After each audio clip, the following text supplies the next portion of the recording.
Hi, I'm Ryan Hendricks, And I'm Carrie's Weber Palmer. and we're going to be talking with you about the social thinking vocabulary. The next social thinking vocabulary term we'll talk about are hidden rules for any given situation and how that relates to expected and unexpected behavior.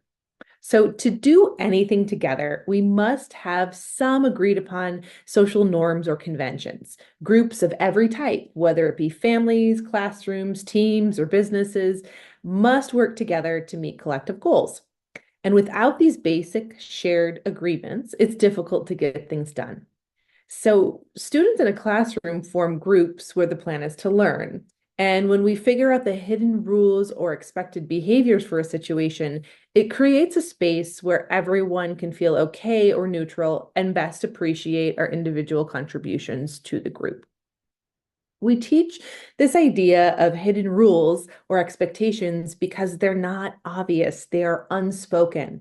And once we get our students to better support their social observation, to notice what is happening in that group plan and what some of the expectations are, it helps again to be able to guide us or guide our choices.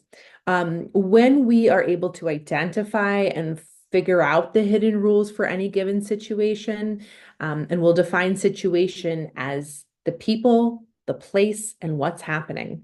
So when we define a hidden rule for any given situation, it then lets us talk a little bit more about the expectations tied to it. So for example, let's think a little bit about a library.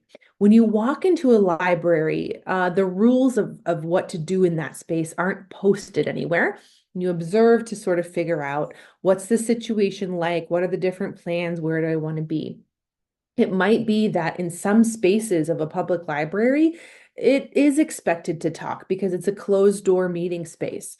So it would not be accurate to say no talking in a library.